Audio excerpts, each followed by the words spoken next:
رب اشرح لي صدری ويسر لي امری واحلل عقدۃ من لسانی یفقهوا قولی واجعل لي وزیرا من اہلی۔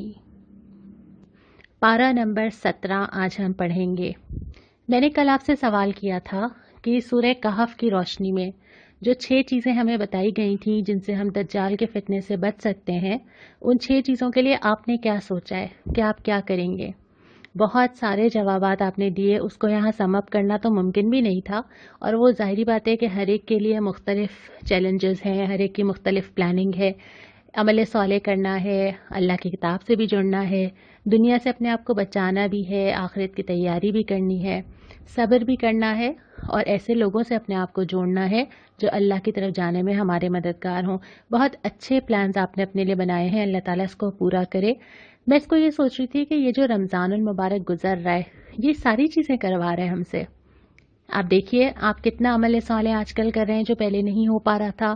اللہ کی کتاب سے تعلق، آپ روزانہ اتنا وقت دے رہے ہیں قرآن کو، پھر اس کے بعد آخرت حاصل کرنا چاہ رہے ہیں، دنیا کی کتنی چیزیں سب پیچھے چلی گئی ہیں، آپس میں جڑے ہوئے ہیں، سب مل کے یہ ایک چیز لے کے چل رہے ہیں، صبر کا مظاہرہ کر رہے ہیں، روزے رکھ رہے ہیں۔ تو یہ جو رمضان ہے نا، یہ پوری زندگی کا ٹریننگ پروگرام تھا۔ تو یہ جو 30 ڈیز کا ہم گزار رہے ہیں پیریڈ، یہ ہمیں تیار کر رہا ہے کہ باقی کے 11 مہینے کیا کرنا ہے۔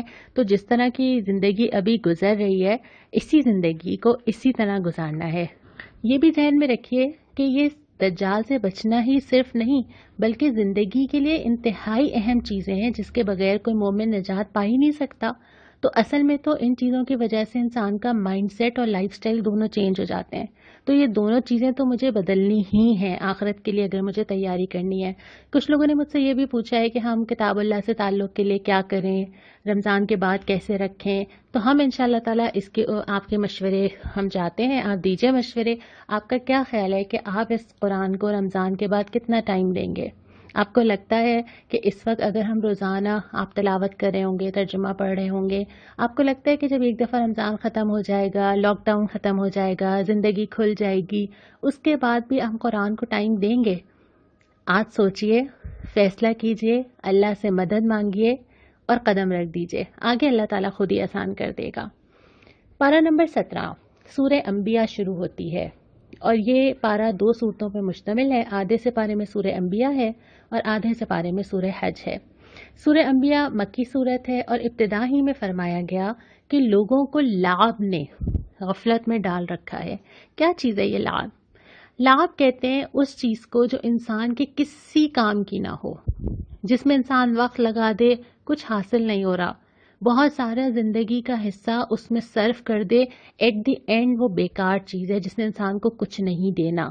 اب یہ لعب بھی ہم سب کی زندگیوں میں ڈیفرنٹ ہوتے ہیں۔ ہمارا ٹائم کہاں جاتا ہے؟ اگر ہم اپنے وقت کا جائزہ لیں کہ روزانہ ہم اپنا ٹائم کہاں سپینڈ کرتے ہیں، اس کو آڈٹ کریں، تو اپنی زندگی کے لعب ہم خود ہی نکال لیں گے۔ فار ایگزامپل سوشل میڈیا ہو سکتا ہے، فار ایگزامپل بہت زیادہ ڈیکوریشن پیسز جمع کر کے ان کی صفائی ہو سکتی ہے، فار ایگزامپل بہت ساری فضول ایپس یا بہت سارے گیمز ہو سکتے ہیں۔ تو ہر ایک کی زندگی کی یہ لعب کی ڈیفینیشن بالکل الگ ہوگی۔ میرے وہ انٹرسٹ جہاں میں وقت لگاتی ہوں، جہاں میں پیسہ لگاتی ہوں، جبکہ آخر میں مجھے اس کا کوئی فائدہ نہیں ہے، کچھ حاصل نہیں ہو رہا۔ ہو سکتا ہے کہ وہ کینڈی کرش ہو سکتا ہے کہ وہ فیس بک ہو سکتا ہے وہ یوٹیوب ہو، یا اس طرح کی کوئی بھی چیز ہو سکتی ہے۔ یہ ہمیں اپنے یہاں خود ہی دیکھنا پڑے گا کہ ہماری زندگی میں لعب کیا ہے۔ پھر اس کے بعد فرمایا کہ ہمیشہ جو رسول بھیجے گئے نا، وہ انسانوں سے ہی بھیجے گئے ہیں، تاکہ لوگوں کے سامنے ایک مکمل نمونہ آ سکے، کوئی یہ نہ کہے کہ اچھا یہ تو فرشتے تھے نا، ان کے سامنے تو وہ ضروریات نہیں تھی جو انسانوں کی ہوتی ہیں۔ تو اللہ تعالیٰ نے نمونہ انسانوں میں سے ہی بھیجا، اور پھر یہ بھی فرمایا کہ یہ کائنات اور زندگی کھیل نہیں بنائی اللہ تعالیٰ نے۔ اگر اللہ چاہتا تو اپنی مرضی سے سب کو چلا لیتا، اور اللہ تعالیٰ کو یہ ساری چیزیں بنانے کی ضرورت کیا تھی؟ اللہ تمہارے لیے ایک امتحان گاہ بناتا ہے، اور تمہیں اس میں سے سرخرو ہونا ہے، یہ ایک سنجیدہ معاملہ ہے، اس کو بہت لائٹلی نہیں لینا چاہیے۔ پھر یہ کہ اللہ بزرگ و برتر اور خالق کائنات ہے، اس کے بارے میں سوال اٹھائے گئے ہیں، وہی سارے سوال کہ اگر اللہ نہ چاہے تو پھر زندگی کی کائنات کی یہ ساری چیزیں کیسے چلیں گی۔ پھر فرمایا کل نفس ذائقۃ الموت، یعنی ہر انسان کو موت کا مزہ چکھنا ہے، ہر انسان نے۔ یہ وہ چیز ہے جس کے بارے میں ہم ڈینائل میں چلے جاتے ہیں نا. ہم مردے کے قریب جاتے ہوئے ڈرتے ہیں. ہم میں سے شاید ہی بہت کم لوگوں نے مردوں کو نہلایا ہو. ہمیں خوف آتا ہے, ہم اس چیز کو فیس کرنا نہیں چاہتے.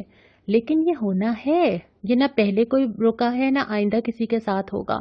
ہمیں جس سے جتنی بھی محبت ہو, ہمارے ماں باپ ہوں, ہمارے دادا دادی ہوں, ہمارے کوئی بھی کلوز فیملی ممبرز ہوں, ہم کسی کو روک تو نہیں سکیں. تو ون بائی ون تو ٹرن ہی آنی ہے نا, کس کی پہلے آ جائے اور کس کی بعد میں آ جائے.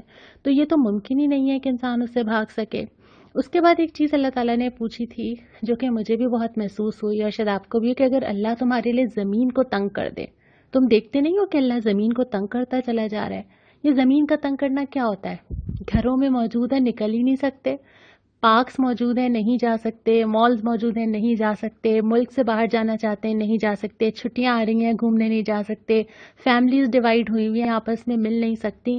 یہ زمین کا تنگ کیا جانا. اور کیا ہوتا ہے کہ اگر اللہ کوئی ذرا سا ایسا مسئلہ لے کر آ جائے تو زندگی کی وہ ساری پلاننگ ایک طرف ہو جاتی ہے. کیا کبھی ہو سکتا تھا کہ ساری ایئر لائنز ہی بند ہو جائیں گی؟ کبھی ہم امیجن کر سکتے تھے؟ ہم امیجن کر سکتے تھے کہ ساری پبلک ٹرانسپورٹ بند ہو جائے گی؟ تو اللہ تعالیٰ تو زمین کو ایسے بھی تنگ کر سکتا ہے کہ انسان نکلنے کے قابل نہ رہے. اور یہ اللہ کی ایک نشانی ہے کہ اس سے عبرت لینی چاہیے. اس کے بعد پھر دوسرا ربع آتا ہے, اس میں حضرت ابراہیم علیہ السلام کا ذکر آتا ہے. اور حضرت ابراہیم کا کئی جگہ قرآن میں ذکر آیا. اس کی وجہ یہ ہے کہ خواہ وہ نصرانی ہوں, خواہ وہ قریش ہوں, خواہ وہ یہودی ہوں, سب کے سب حضرت ابراہیم کے معاملے میں یکسو تھے اور سب حضرت ابراہیم کو فالو کرتے تھے. تو یہی اسی لیے بار بار آتا ہے کہ حضرت ابراہیم تو شرک کرنے والے نہیں تھے. اس کے بعد حضرت ابراہیم کا پورا واقعہ آتا ہے جب وہ آگ میں ڈالے جاتے ہیں اور اللہ تعالیٰ کی مدد آتی ہے اور کہہ دیا جاتا ہے کہ اے آگ ٹھنڈی ہو جاؤ, اور وہ ٹھنڈی ہو جاتی ہے. اور اس کے بعد اس واقعے کو سنانے کے بعد اللہ تعالیٰ اپنے نیک بندوں کو تنہا نہیں چھوڑتا. یہ بہت ہی بڑی تسلی ہے. اس کو ذرا محسوس کیجئے. اللہ تعالیٰ وعدہ کرتا ہے کہ جو میرے نیک بندے ہوں گے نا, اللہ تعالیٰ کہیں نہ کہیں سے ان کے اسباب نکالے گا, ان کے لیے آسانی کرے گا, ان کے لیے چیزوں کو مشکل ہونے سے اور بچا لے گا. اور یہاں بہت سارے نبیوں کا ذکر کیا ہے جو کہ میں وقت کی کمی کی وجہ سے پورا نہیں رکھ رہی ہوں. ذکر تھا کہ ہم نے لوط کو بچا لیا عذاب سے, ہم نے نوح اور اس کے ساتھیوں کو بچا لیا عذاب سے, ہم نے سلیمان کی رہنمائی کی, ہم نے داؤد کو سکھایا, ہم نے سلیمان کے لیے چیزوں کو مسخر کیا, ہم نے ایوب کی تکلیف دوری کی. اسی طرح ہم نے اسماعیل, ذوالکفل, ہم نے حضرت یونس کو غم سے نجات دی, حضرت زکریا کی دعا قبول کی, حضرت مریم کو نشانی دی علیہم السلام. یہ سارے کے سارے نام گنوائے ہیں کہ اللہ تعالیٰ نے کبھی نہیں چھوڑا اپنے نیک بندوں کو, اور اللہ تعالیٰ آئندہ بھی نہیں چھوڑے گا, اور اللہ ان کو بچا بھی لے گا مشکلات اور تکلیف سے. اللہ پہ یقین, عمل صالح. اس کے بعد اللہ کے حوالے کر دینا ہوتا ہے کہ اللہ بس یہ معاملہ ہے اور آپ نے سنبھالنا ہے, اور اللہ تعالیٰ سنبھالتا ہے. پھر یہ بھی فرمایا کہ اللہ کسی مومن کی ناقدری نہیں کرے گا. یہ جو قدر ہوتی ہے نا, ہمیں لگتا ہے کہ دنیا میں تو لوگ ہماری قدر ہی نہیں کرتے. کیسا محسوس نہیں ہوتا؟ ہماری انٹینشن صحیح ہوتی ہیں, ہم کسی کے ساتھ برا نہیں کرنا چاہتے, ہم کسی کے ساتھ زیادتی نہیں کرتے, ہم سب اپنے دل میں یہی فیل کرتے ہیں, اور ہمیں لگتا ہے کہ ہمیں لوگوں نے شاید نہیں سمجھا. اور کبھی ہمارے دل میں یہ تکلیف ہوتی ہے کہ لوگوں کو اندازہ نہیں ہے اور لوگ مجھے کیا کیا سمجھ رہے ہیں. اور کبھی کبھی آپ کے دل میں یہ بہت دکھ ہوتا ہے کہ لوگ میری قدر نہیں کر رہے. اللہ تعالیٰ فرماتا ہے اللہ کسی کی ناقدری نہیں کرے گا. جس نے کبھی کوئی چھوٹی سی نیکی بھی کی ہوگی نا اللہ کے لیے, نہ اللہ اس کو بھولے گا, نہ ایسا ہوگا کہ اللہ اس کو نکال کے نہ لائے. وہ تو یہ بھی فرماتا ہے کہ ایک کانٹا بھی چپ جائے گا نا, اس کے بدلے بھی ثواب لکھا جائے گا. کوئی چیز گم جائے گی تو وہ جتنی دیر میں مومن تلاش کر رہا ہوگا نا, اس کو جو وقتی سی ایک گھبراہٹ یا وقتی سا ایک سٹریس ہوگا, اللہ تعالیٰ اس کے بدلے بھی ثواب لکھے گا. تو اللہ تعالیٰ ناقدری کرنے والا نہیں ہے. انسان ہیں جو اللہ تعالیٰ کی ناقدری کر جاتے ہیں. تو ان چھوٹی نیکیوں کو بھی بہت اہم سمجھنا چاہیے. اس کے ساتھ ساتھ اللہ پہ یقین ہونا چاہیے کہ اگر میں نے کوئی معاملہ اپنی اچھی نیت کے ساتھ کیا ہے, خلوص دل کے ساتھ کیا ہے, تو مجھے اس بات کی کوئی پرواہ نہیں ہے کہ کوئی اور قدر کرتا ہے یا نہیں کرتا, جب تک کہ اللہ قدر کرنے والا ہے. جب آپ کو یہ یقین ہو جاتا ہے نا, پھر آپ کی ایکسپیکٹیشنز ہی نہیں ہوتی لوگوں سے. پھر آپ کو یہ نہیں ہوتا کہ اچھا میں نے کیا تو کسی نے میرے ساتھ کیا کیا, میرے بارے میں کوئی کیا سوچتا ہے, میرا امپریشن کیا ہے, کوئی میرا کیا امیج سمجھتا ہے.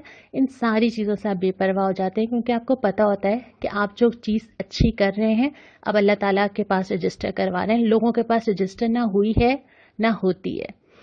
اس کے بعد پھر فرمایا کہ قیامت کے دن سب کے سب اللہ کے سامنے پیش ہو جائیں گے, ہر چیز لے کر, اپنا اعمال نامہ لے کر خدا کے حضور پیش ہوں گے، سارے جواب دیں گے، ایک ایک چیز نکالی جائے گی، پوچھا جائے گا آ گئے، اور وہ کہیں گے کہ ہاں ہم آ گئے۔ پھر نبی کریم صلی اللہ علیہ وسلم کی بعثت کو اللہ کی نعمت قرار دیا گیا ہے کہ اللہ نے تمہارے اوپر بہت بڑا احسان کیا ہے کہ اللہ کا نبی بھیجا ہے تو تمہیں ہر چیز سکھا گیا، ہر چیز کی تعلیم دے دی۔ کوئی حکم نہیں ہے جو ہمیں نہ پتا ہو، اٹھنا کیسے، بیٹھنا کیسے، معاملات کیسے، گھروں کے اندر کیسے، باہر کیسے، ہر چیز نمونہ جو ہے وہ حضرت نبی صلی اللہ علیہ وسلم کی شکل میں موجود ہے۔ اس کے بعد پھر یہاں پہ یہ صورت تو مکمل ہوئی، اور جو تیسرا ربع ہے اس میں سورہ حج شروع ہوتی ہے۔ سورہ حج مدنی صورت ہے اور آغاز ہوتا ہے قیامت کے دن سے، کہ اتنا وہ خوفناک دن ہوگا کہ جو عورت اپنے بچے کو دودھ پلاتی ہے وہ بچے سے غافل ہو جائے گی، یعنی کسی بھی انسان کے سب سے بے غرض رشتہ جو ہوتا ہے وہ اپنی اولاد کے ساتھ ہوتا ہے، تو وہ اولاد سے بے پرواہ ہو جائے گی، جو حاملہ ہوگی اس کا حمل گر جائے گا، اور بہت ہی خوفناک یہ چیز ہوگی۔ اور اس کے بعد پھر فرمایا کہ انسان کی تشکیل کے مرحلے کیا ہیں، اور یہ بعد میں پھر سائنس نے اس کو پروف کیا کہ جتنی چیزوں کا اس آیت میں ذکر آیا ہے اس میں سے ہر ایک کا جو ہے وہ 40 ڈیز کا جو ہے وہ ڈیوریشن ہے، جس میں انسان کی ڈیورنگ پریگننسی چینج آتا رہتا ہے، یعنی پہلے وہ بوند ہوتا ہے، پھر وہ خون میں چینج ہو جاتا ہے، پھر وہ لوتھڑے کی شکل بنتا ہے، پھر وہ بوٹی کی شکل بنتا ہے، اور کیسے سٹیپ بائی سٹیپ اللہ تعالیٰ ایک بوند سے ایک انسان بنا کر کھڑا کر دیتے ہیں۔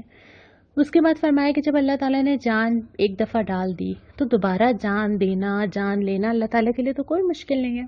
وہ نیند کی حالت میں ہو روزانہ جان کا نکلنا اور جان کا واپس آنا، یا وہ مرنے کے بعد دوبارہ ہو، اللہ کے لیے کوئی مشکل نہیں ہے۔ اور ایک اور چیز بھی یہاں پہ فرمائی تھی کہ انسان ایک بدترین عمر تک پہنچ جاتا ہے کہ سب کچھ جاننے کے بعد کچھ نہ جانے۔ ایک سٹیج ایسی آتی ہے جس میں اس کو لگتا ہے کہ بس مجھے سب پتہ ہے، جو پاور، جو سمجھ میرے پاس ہے بس یہی سب سے زیادہ ہے۔ پھر جب آپ مڈ لائف سے گزرتے ہیں تو آپ کو پتہ چل جاتا ہے کہ چیزیں آپ کے ہاتھ سے سلپ ہو رہی ہیں اور آپ ان کو روک نہیں پاتے۔ آپ کے ہاتھوں کے رنکلز ہوتے ہیں، آپ کی سکن کا ٹیکسچر چینج ہونا شروع ہو جاتا ہے، آپ کا جسم آپ کا ساتھ نہیں دیتا، آپ کو کھانے پینے میں پرابلمز ہونے لگتے ہیں، تو پھر آپ کو پتہ چلتا ہے کہ اچھا یہ طاقت نے ہمیشہ نہیں رہنا تھا، اور اب ہر آنے والا دن اس کو کم ہی کرے گا۔ اور پھر ایک سٹیج وہ جس کو خاص طور پہ قرآن نے کہا ہے کہ سب کچھ جاننے کے بعد بھی نہ جانے، سب کچھ جانتا ہے، ایک بچے سے شروع ہوتا ہے، نہ کھانا آتا ہے، نہ چلنا آتا ہے، نہ بولنا آتا ہے، سب جان لیتا ہے، پھر آہستہ آہستہ ڈکلائن کے ساتھ پھر انہی بزرگوں کی شکل میں ایک ضعیف شکل اختیار کرتا ہے، نہ بولنا جانتا ہے، نہ کھانا جانتا ہے، نہ بیٹھنا جانتا ہے نا۔ تو اللہ تعالیٰ کیسے انسان کو اس کی آنکھوں کے سامنے ہی دکھاتا ہے کہ وہ ایک طاقت تک پہنچتا ہے اور پھر کمزوری کی طرف سفر کرتا ہے۔ پھر فرمایا کہ لوگوں میں سے کوئی ایسا بھی ہے جو کنارے پہ رہ کے اللہ کی بندگی کرتا ہے۔ کنارہ کیا ہوتا ہے؟ کہ بس پرابلم نہ آئے کوئی، باقی سب ٹھیک ہے، مطلب میں بندگی اس وقت تک کروں جب تک مجھے کوئی مشکل نہ ہو، آسانی ملتی رہے، آسان احکام ہوں، کوئی زندگی میں تبدیلی نہ لانی پڑے، کوئی میرے اوپر کوئی آزمائش یا مشکل نہ آئے۔ تبصرہ یہ کیا ہے کہ اس کی دنیا بھی گئی اور آخرت بھی، دونوں میں سے ایک چیز آپ کو حاصل کرنی ہوتی ہے کمپلیٹلی، یا آپ دنیا کے لیے لگ جاتے ہیں یا آپ آخرت کے لیے لگ جاتے ہیں۔ اگر آپ دونوں چیزوں کو لے کے چلنا چاہیں، یہ پاسبل ہی نہیں ہے، یہ تو حدیثیں بھی بتاتی ہیں کہ یہ منافق کی کوشش ہوتی ہے کہ آخرت بھی مل جائے اور دنیا بھی مل جائے نا، تو دونوں میں سے ایک آپ کو پریورٹی بنانی ہوتی ہے، لیکن جو دونوں لینے کی کوشش کرے گا وہ دونوں کو ہی ڈبو دے گا۔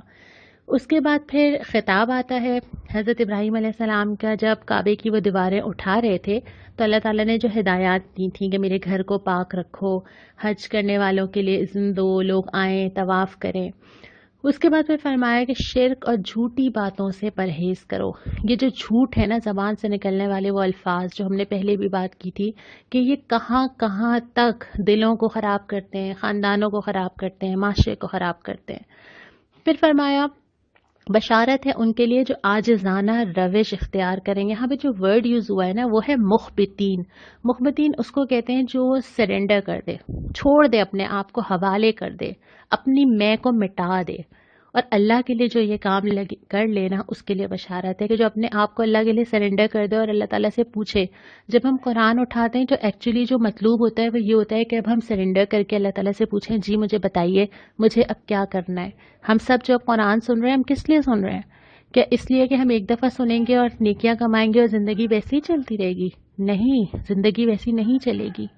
تو اس چیز کو یہاں پہ فرمایا ہے کہ جو عاجزی اختیار کریں اور وہ اپنی میں مٹا کے اللہ کے سامنے